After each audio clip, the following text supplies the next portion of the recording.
Good evening and welcome to Aware on the Air, presented by members and friends of Aware, the anti-war, anti-racism effort of Champaign-Urbana, a local peace group. I'm Carl Estabrook, and it's the third week of 2014. We're back after a longer vacation than we'd intended, largely owing to the weather. And since the big business media aren't covering U.S. wars and the Obama administration's worldwide terrorism, we have a lot to talk about. Tonight we'll hear commentaries from several members of AWARE. Ron Zoke on the March Towards War, or Who Lost Fallujah. Karen Aram on the Asia that Obama is pivoting to, specifically events in Thailand. Stuart Levy on S-1881 and the TPP. And unfortunately, it's worthwhile to know what those two things stand for. Stuart will explain. Ron Kester on a U.S. government deal with a Mexican drug cartel, a thoroughly traditional move by the U.S. government.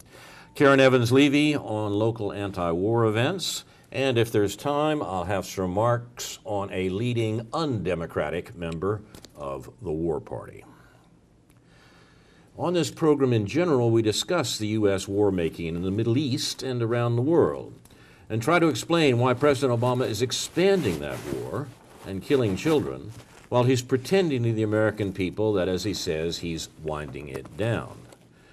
And examine the fact that there are people in this country who want an even wider war, and the American populace as a whole is overwhelmingly opposed to it.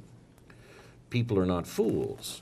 In spite of all the administration's misrepresentations, the latest poll shows that almost 3 out of 4 Americans want Obama to bring the war to an end and the troops home, which makes it clear that the Obama administration is not working for the majority of Americans, but for somebody else.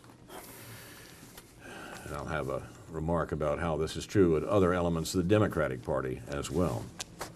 Because of President Obama's intense propaganda and the shameful cooperation of the American media, most Americans don't know the extent of the war that the U.S. has brought to the West of the world. In fact, I was astonished to see in the last month that the most cogent newspaper commentary on the ongoing war in Afghanistan occurred in the Doonesbury comic strip.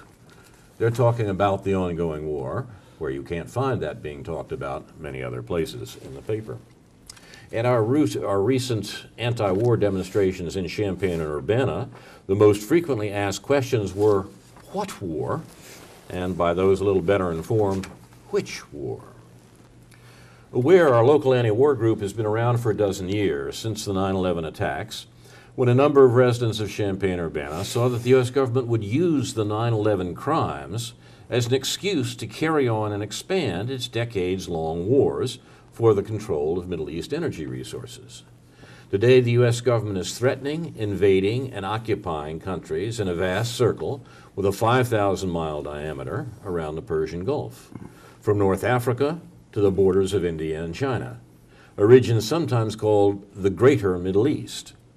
The U.S. military calls it Central Command.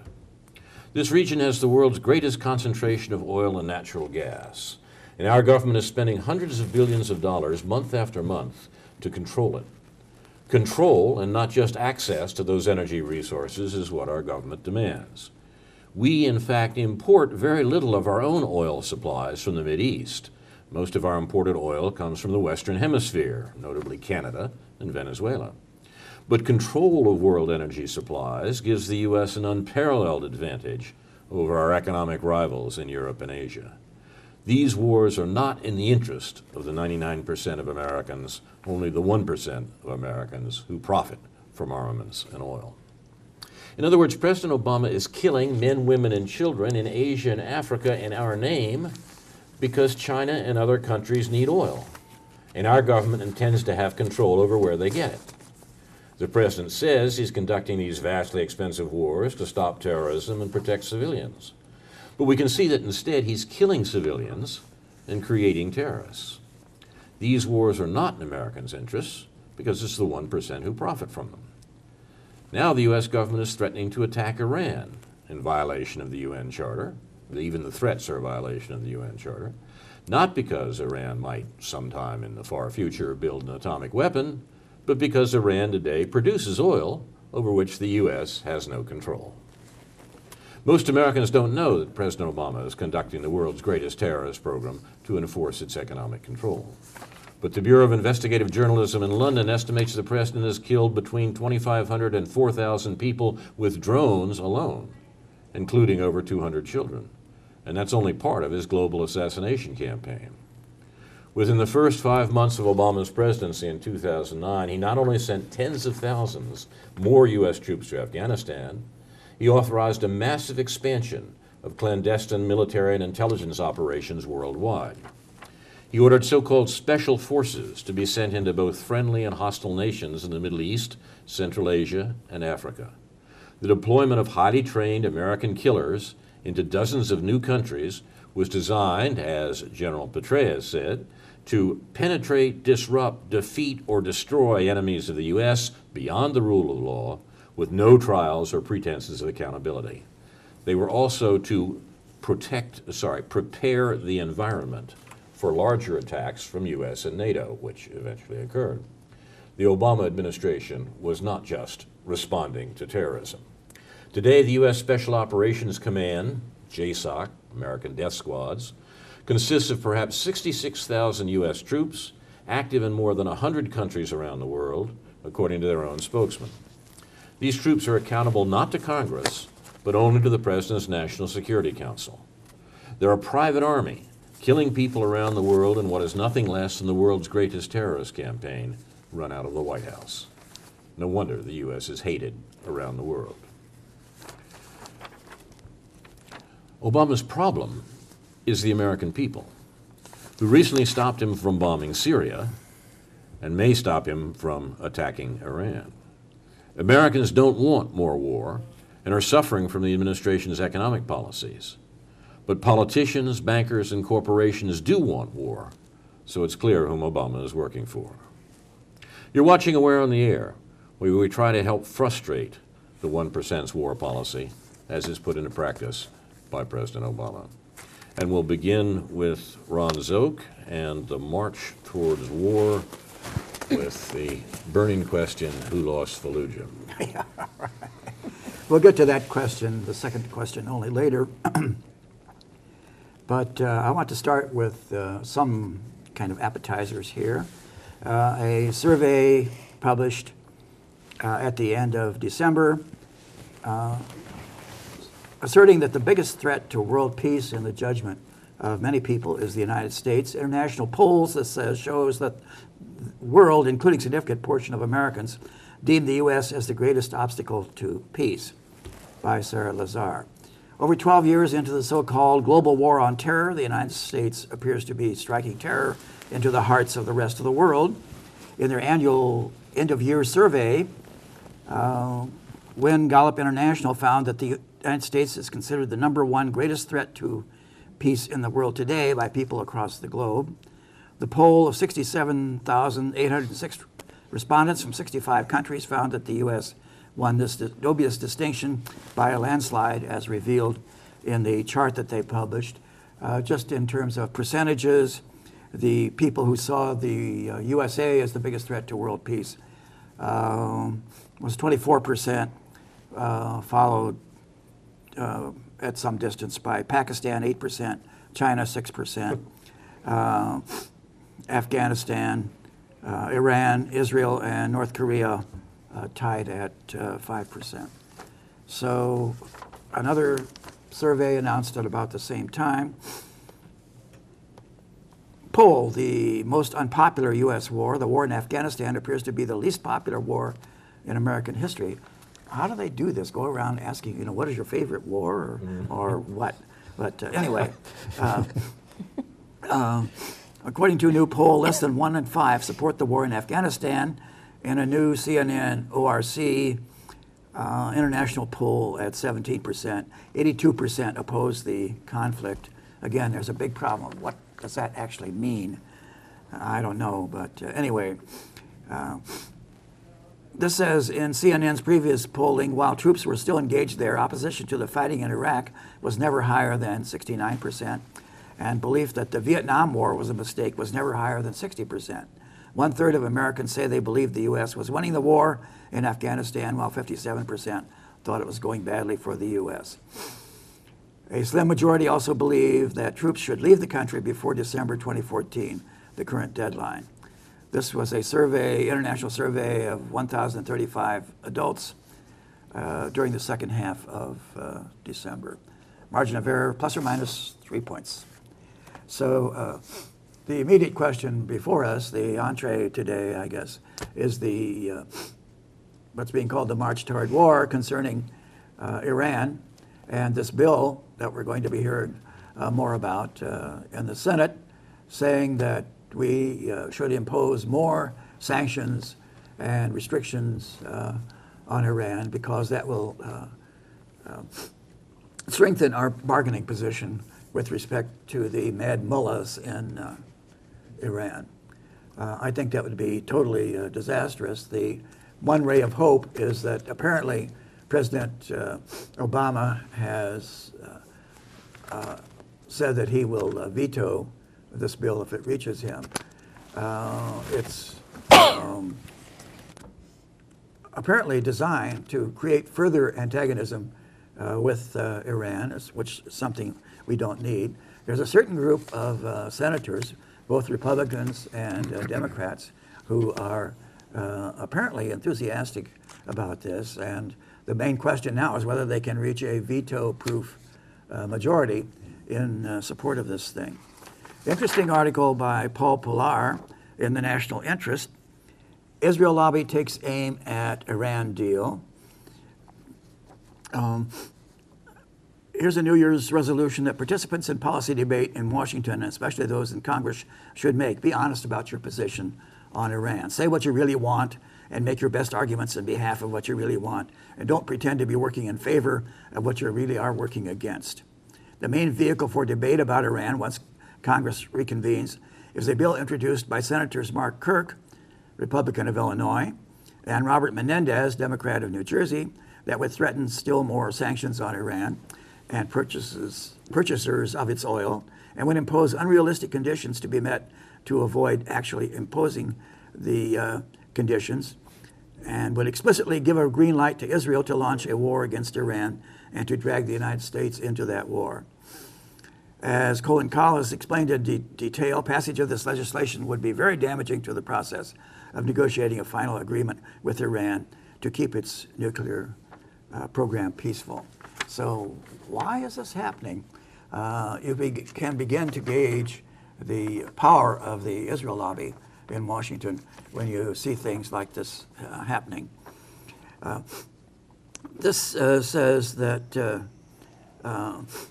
those trying to promote this bill and the situation are several. Chief among these, with those with this purpose, is of course the right-wing Israeli government of Benjamin Netanyahu, who has made it abundantly clear that he opposes any agreement of any sort with Iran, and will continue to do so whenever he can portray Iran as Satan incarnate and keep it permanently ostracized. The principal organization in Washington that serves the policy of Netanyahu's government, i.e. AIPAC, the American Israel Public Affairs Committee, has its own reason to hammer away forever at the Iranian boogeyman. It's good for business, as a former senior AIPAC official explained. It is no accident, this author writes, that Mark Kirk is easily the biggest congressional recipient of AIPAC funds, and Robert Menendez is also among the top half dozen recipients. Meanwhile, while Secretary of State Kerry has been in Israel trying to negotiate a peace, we find this piece appearing January 3rd. Israel fires barbs as Kerry touts peace possibilities. Kerry's attempts there to bring about this agreement, 6-month agreement with Iran, is being opposed very loudly by Israel. And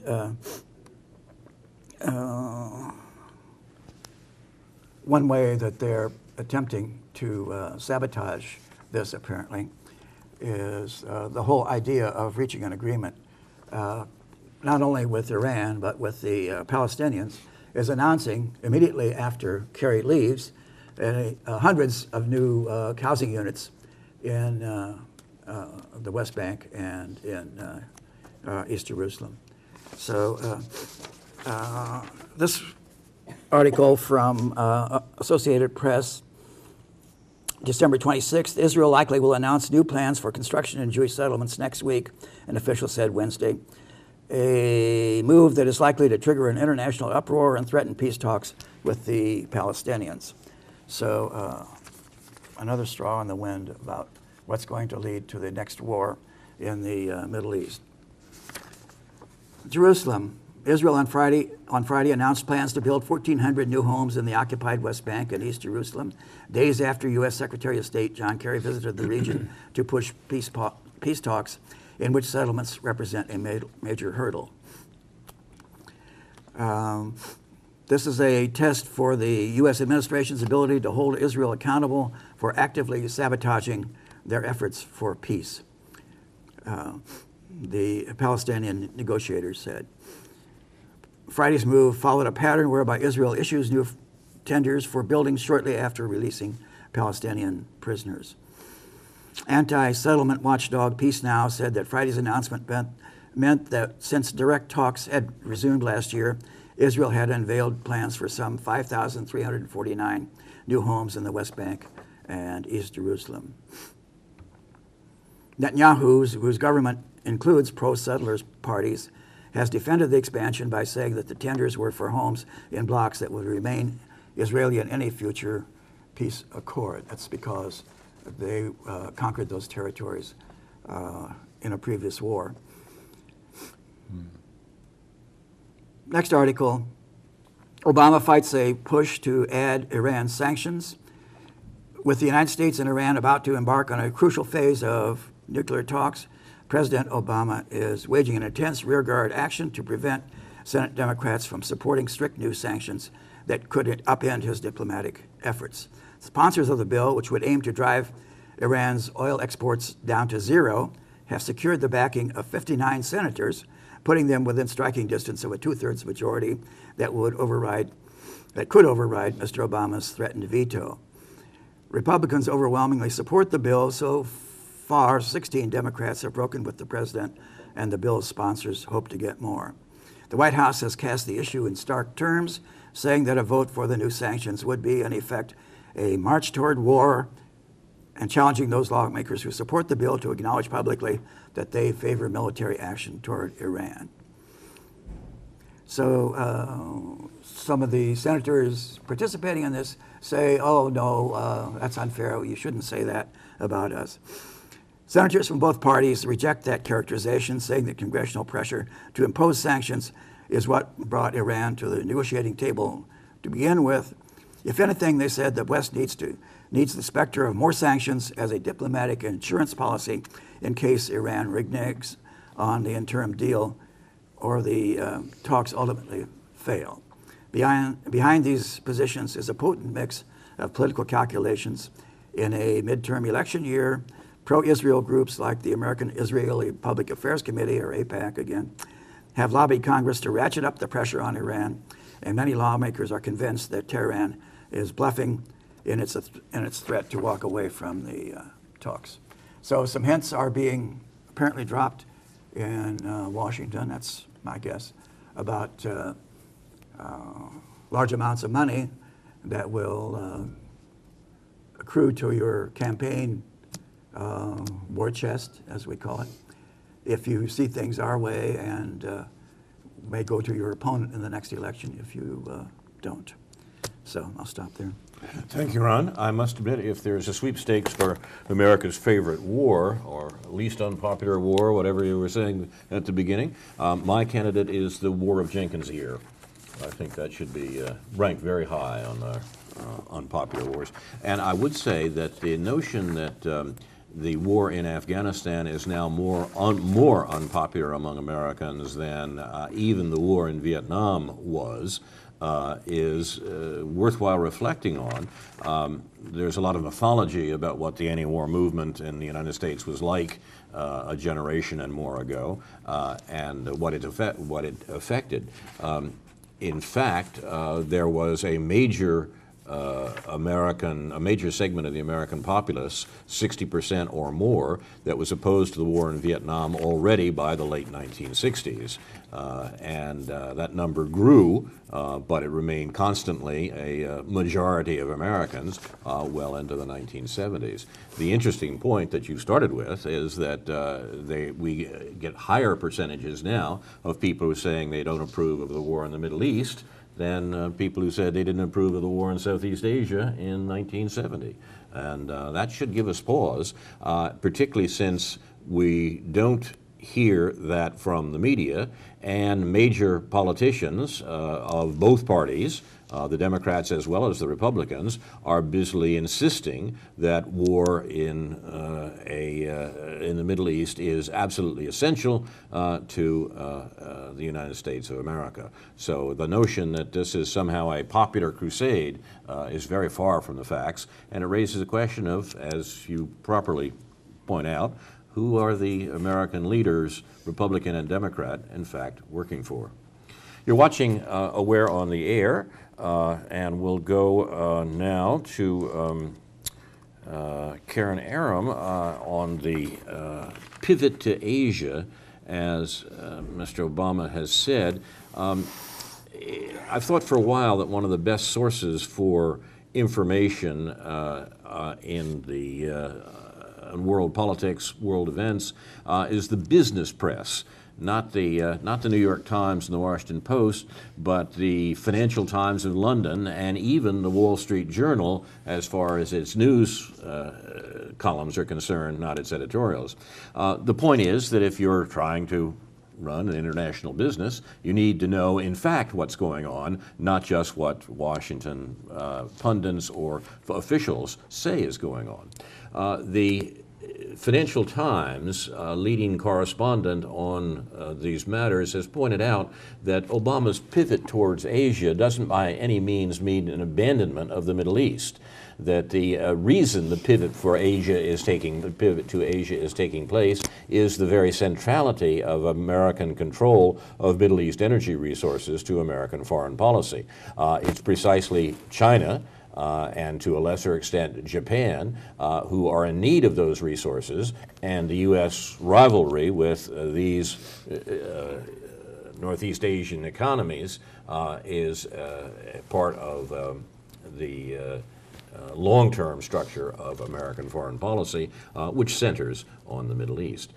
There's a good deal more of Asia, though, other parts of Asia we should talk about. And the Financial Times this week discussed the events in Thailand, including the major demonstrations that are going on currently, as being similar to, but in some ways interestingly different from the Arab Spring, the other movements towards democracy, in that the demonstrations in Thailand are, in a sense, anti-democratic. They oppose a government that has some credentials as being democratically elected. Now, here to unravel that for us is Aware on the Air's Asian correspondent, Karen Aram. Well, you know, I had somebody on Facebook recently wanted me to read something and circulate it, and it was about a horrific crime that was committed in one nation in Asia. And as awful as it was, I said, well, no, I'm not going to circulate this, because I said, what is the point? This is an internal problem that these people themselves have to solve. And by my circulating it, it only tends to vilify them. But I do concentrate a lot on Thailand, because that was my home for 22 years, and I still have family and friends there. What is happening now, I think I've discussed this before, is that you have the protesters in Bangkok protesting against democracy, and they really are. They want to see a council appointed and set up in charge. And that's because they actually support the Democrats, who had maintained most of the power and authority as a political party for many, many years and represent the elite. And Thaksin, who has been elected recently by his sister as his proxy, at least the last 2-3 elections. To say that he represents the rural poor, I'm being told, is not accurate, because he actually had a majority of the vote in Bangkok as well. There are charges of corruption against him. There have been a lot of things happening, but at the end of the day, what it really amounts to is business interest. Now, I have been concerned for some time whether my nation, because I do believe that our purpose here is to discuss and criticize our own government for their actions, especially when they meddle in other nations' affairs. And since there was a terrible massacre in 1976 in Thailand, that the history books in Thailand pretty much have whitewashed. The majority of students coming out of schools there really have no idea what took place. And at that time, of course, it was a different time. In 1976, we had lost the war in Vietnam, we had lost Cambodia, Laos. I mean, our control throughout much of Southeast Asia had been totally eroded, except Thailand. Now, to say control might be the wrong word to use at this time. Influence would probably be a better word to apply. Of course, there was Indonesia and there was the Philippines, who we had colonized at one time. But there's no question in my mind, and others that I talked to, even though we don't have documented proof that the U.S. was behind it or certainly influenced it. At that time, the atrocity occurred against students who were leftist students, and of course they were immediately labeled communist. Well, what I see happening today that does concern me a bit is that today they don't label people communist anymore as a reason to have them eradicated. They're more apt to refer to Muslims, a fundamentalist terrorist, yes. And there was an article in the not the Financial Times, I'm sorry, but in the Asian Times online by Anthony Davis, who is the Bangkok policy analyst for Jane's. Jane's is, if I'm not mistaken, the military magazine for the British government. And he goes into great detail, monthly detail, about the insurgency by the Muslim groups that have been off and on over the years active in the south of Thailand along the Malaysian border. Now, at one time, Thailand was able to bring about, I think, let's call it a reconciliation, and you had peace there. But since 2001, I've been hearing stories from various different people in Bangkok about how, oh yes, there is now a southern Muslim threat in Thailand again. And of course, Thaksin he contributed to the problems there by sending in the military and killing many, even though supposedly it was accidental, but because his rule was very harsh. But yet this article, the last 2 paragraphs of the article, and he talked about bombs and IEDs, and he referred to a bomb going off in Phuket, which is a tourist resort, very popular tourist resort, the one that was hit by the tsunami in 2003, early 2004, I'm not sure. What I found interesting that does cause me a little bit of concern is that he refers to the bombings that took place in 2006 not being coincidental, and these bombings that took place the end of December as being related, and the fact that they occurred in 2006 immediately after the coup that ousted Thaksin, implying that it was in disrespect and dissatisfaction with the military who had taken power over the coup in 2006. So I'm asking myself, what does this mean? It's almost implying that the separatists would perhaps support Thaksin, which I don't quite get it. So it needs further analysis. I will look into that. And the only other thing that I can think of as to why any foreign influences are related to what is happening in Bangkok, as I said, I don't see it. I shouldn't speculate on it, but the only other thing I could possibly see that it also requires further research is the fact that Thaksin has made a deal with China in relation to the building of a railway that he's actually given the job to the Chinese, from what I understand. And I get this because it's on Chinese television. In China, they evidently are very positive about Thaksin and Bangkok, which is, yes, which came as a bit of a surprise that they even concern themselves with Thailand. But so I think this railway, which is going through the Silk Route, what else is along the Silk Route? A lot of land with oil, a lot of oil concerns. So there could be some sort of a tie, by tie I mean TIE, tie in with foreign interest that China is supporting. Anyway, I'll stop speculating there, but it could have something to do with the U.S. pivot to Asia. I don't know. I shouldn't speculate. What I should be doing is further research on this, and I certainly will follow up on it. But at this moment, I would have to say that what is happening is that people are easily manipulated by the media.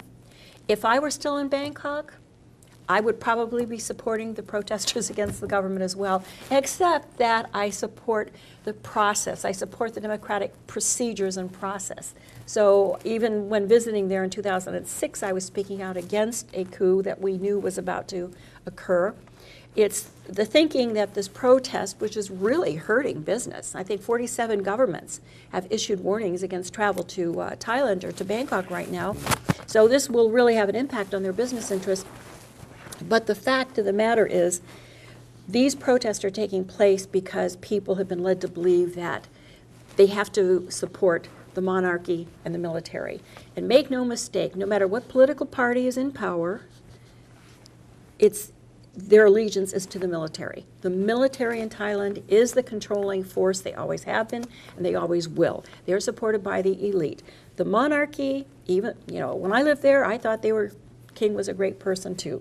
Since I left, I have a better perspective. I've had better information. And the fact of the matter is he's a puppet. It's a puppet regime, and they will red stamp anything that the military wants to happen. And it always has been that way since the original coup that took place in 1932, I believe it was, when it became a constitutional monarchy. So there's a lot going on.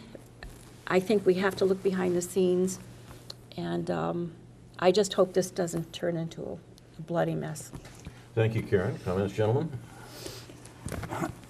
No, that's all kind of a dark area for me, these movements, intrigues, and it's hard, I find, to get really good information about this. The different groups in Thailand and Southeast Asia generally, the numbers of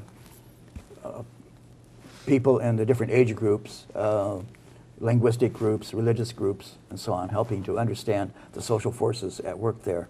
But I understand that it can be very deceptive because the supposedly pro-democratic elements in Thailand turn out to be the most conservative in many respects, while the demonstrators in the streets are more privileged white-collar professionals. Somewhat, yes, yes, exactly. On the whole.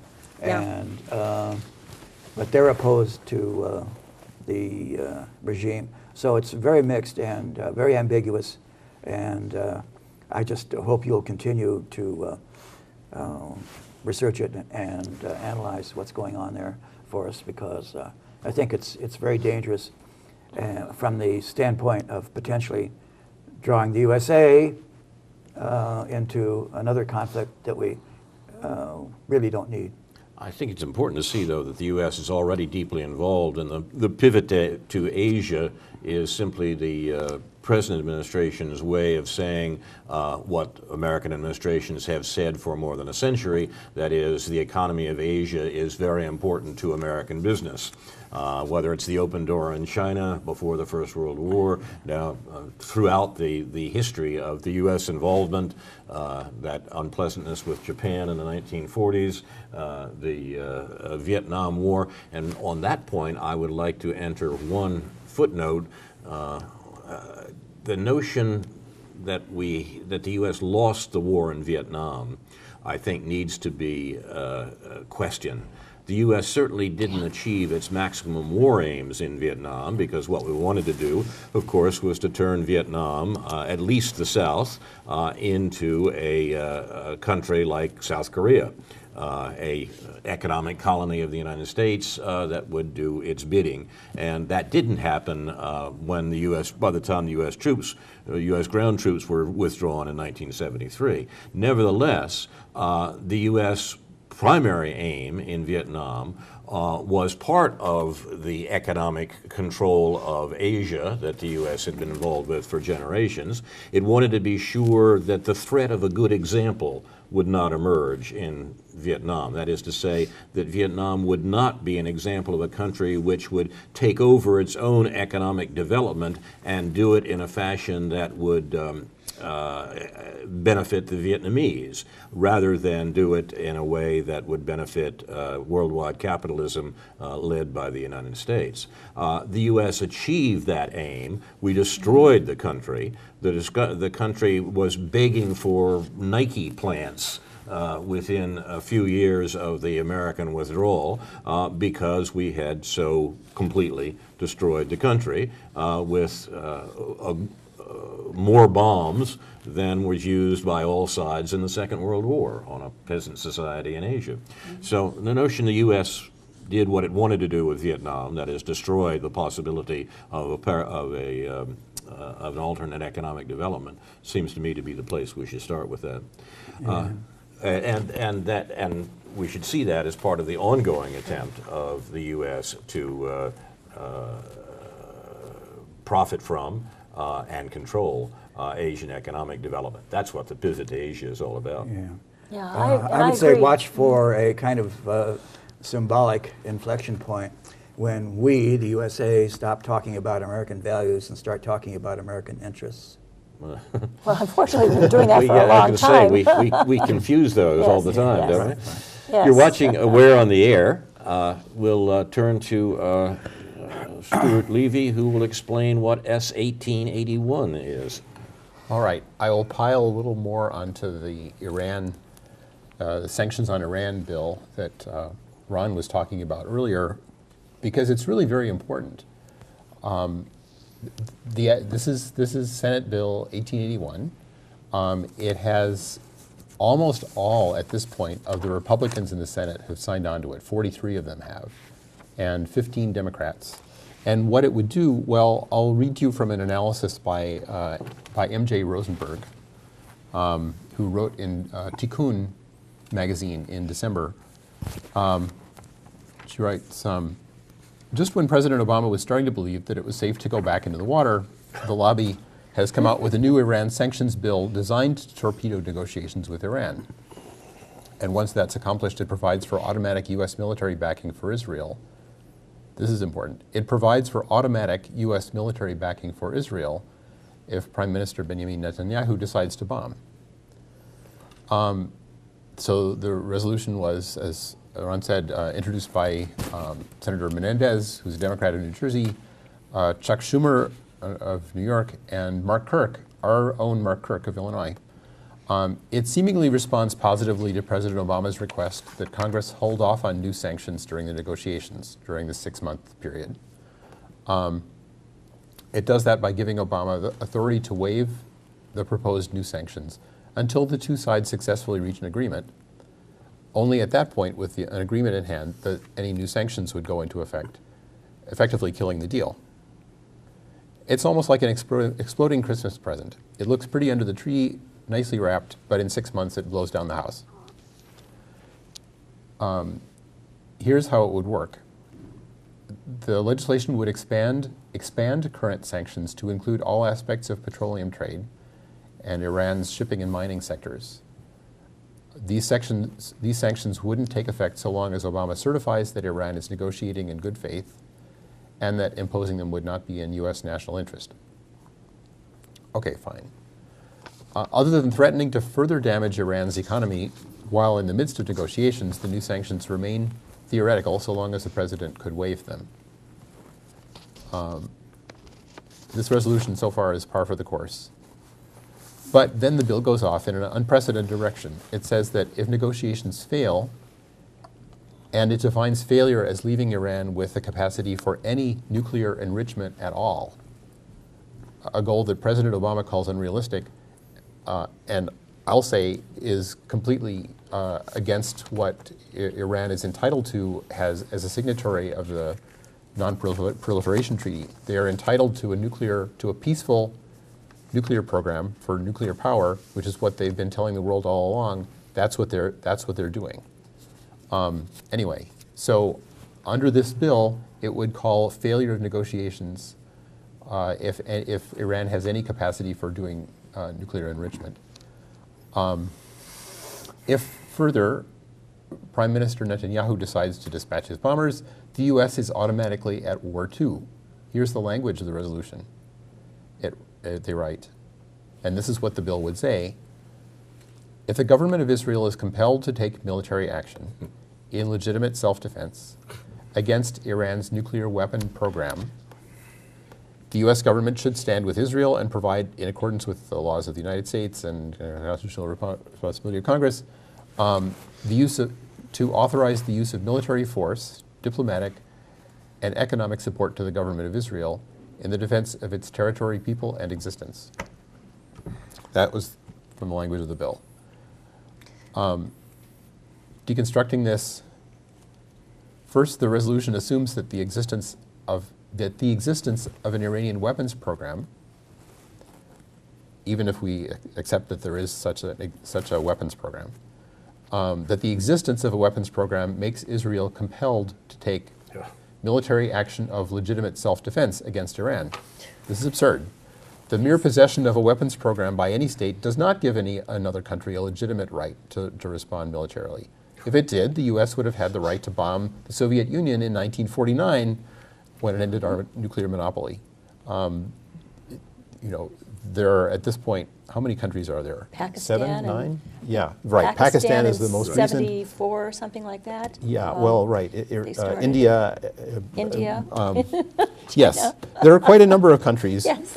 Any of whom could feel entitled, who have actual nuclear programs, including Israel, although it mostly doesn't publicly admit it. If you accept the logic of the Menendez bill, Iran has the right to attack Israel right now, given that Israel not only possesses nuclear weapons, but is clearly hostile to Iran. Then, of course, there is the resolution's acceptance of Netanyahu's view that any Iranian capacity to enrich uranium is tantamount to nuclear weapons development. This is not the view of any nation on earth but Israel's. Yeah. Does Iran have a right to defend itself? Well, And they think we need to keep asking that. Yes. And probe the ambiguities in that and the unacknowledged tendency within it. But And when I hear about the legitimate right to self-defense of the Israelis, that they'll launch war because of their legitimate right to self-defense, I'm reminded of the first government communique from the German government on September 1st, 1939, after they had attacked Poland. The communique began, "We're finally shooting back," said the Germans, on the grounds that they had a legitimate right of self-defense by killing Poles. So. We were talking earlier about unpopular wars, and I think it's important to remember that some wars are so unpopular that they don't even happen, including one that very nearly happened this last fall Very with important. us taking military action against Syria on the pretext of chemical weapons or some such thing. And it was so unpopular that we learned later that the U.S. government and the French government, who were even more keen on using military force against Syria than we were. Yeah, the left government of yes. France, right? So-called Yes. left, yes. That we had set a date, but I think the attack was to begin on the 1st of September, I believe. So over the Labor Great Day tradition. weekend. Yeah. But there had been over the preceding days an enormous run of calls to Congress saying, don't do this. And a lot of people in Congress, there were hundreds of U.S. representatives in both parties who were saying that if, and at this point, there had in the UK, the Parliament had already been asked whether they would approve an attack, and they said no, to the great surprise of the UK government. And the U.S. was, and a lot of U.S. representatives were saying they too would say no if asked. And Obama was on the threshold, in a discussion with his staff on the afternoon preceding the attack, and decided based on his staff's advice that he should go to Congress rather than just approving the attack. And so that's what happened, and the situation completely changed. Russia proposed that we should deal with chemical weapons rather than trying to demolish the government, and Kerry basically went along, and so we went forward with negotiations instead of with an attack that actually could have happened and actually might well have instigated a regional war. So it can happen, and it can happen based on what our congressional representatives hear. And at this point, Senator Durbin, who's the majority whip in Congress, can have a real effect. Code Pink just yesterday put out a call saying, please call Senator Durbin and tell him that we don't want war in Iran, and that we want Senate Bill 1881 to fail, and that he should speak out publicly against it, which, as far as I understand, he hasn't done. He hasn't signed on to it, but he hasn't spoken against it, as far as I know. This is a very important point, I think, Stuart, to make it clear that American war decisions here don't really fall on our usual political lines in this country. It's not the case that one party is for the war and the other party is against it or something, as we hear in the propagandized political discussions carried on in this country. This was brought forth today in the unlikely place of the Time magazine blog. I know you're shocked to hear that anyone actually reads Time anymore. You're shocked to hear that Time even continues to exist. I don't think Newsweek does, but Time, in fact, still exists. And this week they write that Gates's book, the book by the Defense Secretary Robert Gates, is just the latest evidence of the strikingly hawkish voice of Hillary Clinton. In the Obama administration, where Clinton was Secretary of State, she was a leading proponent for war. And now remember, this is sort of a prudential judgment. Shall we kill more people in the Middle East or fewer people in the Middle East? We're going to kill a lot of people in the Middle East anyhow. What should the number be? How should we balance it out? That's the sort of argument that's going on within the councils of the Obama government. As Secretary of State, Clinton backed escalation of the Afghanistan war. She pressed Obama to arm the Syrian rebels and later endorsed airstrikes against the Assad regime. She backed intervention in Libya, and her State Department helped enable Obama's expansion of the drone strikes. In fact, Clinton may have been the administration's most reliable advocate for military action on at least three crucial issues: Afghanistan, Libya, and the bin Laden raid. Clinton took a more aggressive line than Gates, the Bush-appointed Republican defense secretary. Clinton was an advocate for maintaining a residual troop force after the U.S. withdrew from Iraq.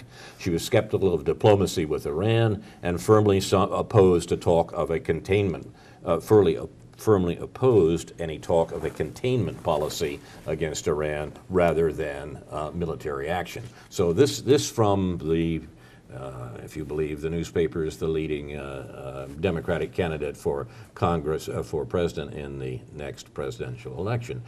The idea that this is a Republican versus Democrat discussion about how the killing in the Middle East should proceed is quite false. Both parties are in favor of it.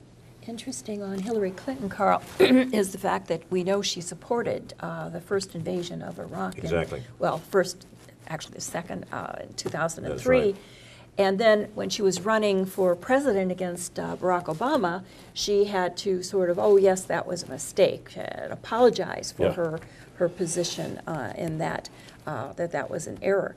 But yet, as Secretary of State, here we have what you just referred to. So yeah. Don't you think Hillary has a special problem, especially if she has further political aspirations toward being president? As she might, huh? The question will arise in many minds, will a woman be tough enough in that position? Well, ready to kill enough people to maintain our position didn't in the we world? have, what about, well, we had Maggie Thatcher, we've had, I think we've certainly Indira had Gandhi. examples, yes, Yeah. of women in power, that they can be every bit as ruthless as men, given their values, Well, given their, I think so she has a special problem of appearing ridiculous. just as ballsy as any man. And Just, yeah, ridiculous though, that should be a She's concern. got to go ahead and kill yes. some people to make her bones. Well, what That's does it. that, That's what right. does that say about the American electorate? I mean, What does it say about That- American political propaganda? Exactly. I think, you know, But that that's- this should be the issue. that's you my know. whole point, though, is that Yeah. we won't elect a woman because she's not tough enough or because she won't kill people and support American interest, as you say. Where are our values?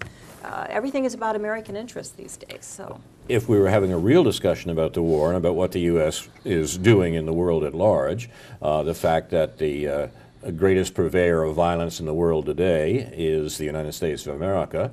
That was true when Martin Luther King said it more than a generation ago. Yes. It remains true.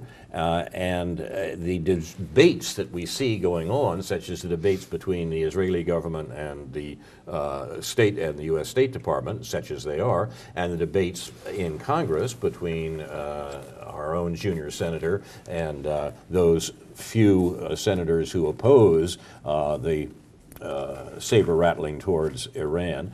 These are, as it were, prudential judgments within an overall American war policy, a policy of imperialism that is being put in place, and there are only arguments as to how it's to be put in place, and the arguments are conducted in a sort of theatrical fashion, in a show fashion, that doesn't really mention the point that American policy remains absolutely consistent. Barack Obama proposed surgical strikes on Iran when he was running for the Senate in Illinois. Has never changed that position. But the question is, what finally will be helpful, in the worst sense of the word, for the American imperial project in the Middle East particularly, and indeed in the world at large. These are the arguments we're hearing. They have to be decoded in order to make sense of them. Well, I think we'll have to give credit where credit's due if Barack Obama, as president, actually brings about peace with Iran, if he's successful at that. We'll have to give it to him. yeah. The war drum is beating, and can he moderate it? I don't know. That may be Right. like praising the German government at Munich for avoiding war. So, Well, what is it we say? Hope is always springs eternal. springs eternal, right? So I'm hopeful. You've been watching Aware on the Air, presented by members and friends of the anti-war, anti-racism effort of Champaign-Urbana, a local peace group. It's what White House aides call Terror Tuesday, the day each week, and it continues, when President Obama picks out some people to be murdered by drones or U.S. death squads, the U.S. Joint Special Operations Command. The president's underlings, notably CIA Director John Brennan, compile a list of who should be executed. The president then chooses from baseball cards that are given him, of people on that list, who will die. That happened again today, as far as we know.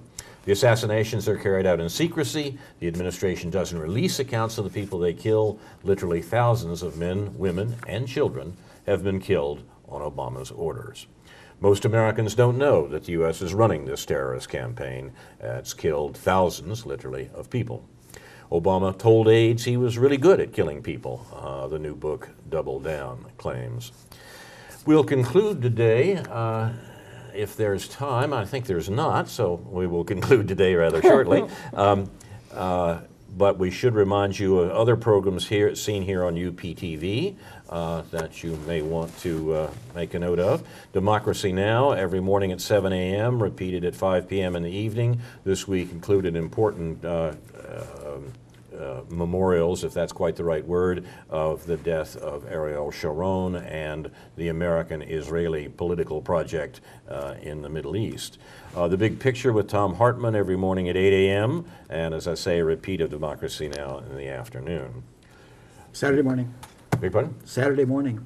Saturday morning. Our market. Yes. Why don't you say something about that? Oh, yes. Well, the once-a-month market returns to Lincoln Square in Urbana this Saturday morning, and We're on the Air will, the anti-war, anti-racism effort, that's us, will have a table there, and we will have literature, buttons, bumper stickers, and so on. Please come by and talk, and maybe you'll see something that you like or agree with, and even if you don't, we will be glad to discuss it with you at length.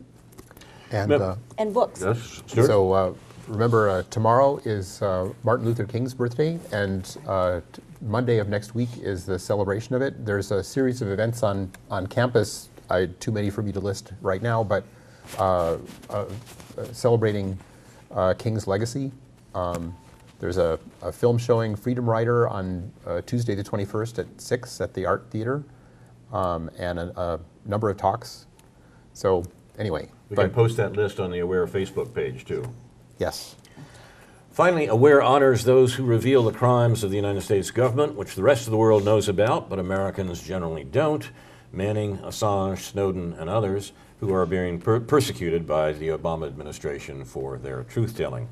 Now, this is Carl Estabrook for Karen Aram, Ron Zoke, Karen Evans-Levy, Stuart Levy, David Johnson, and other members and friends of AWARE, saying in the words of the late Edward Murrow, good night and good luck.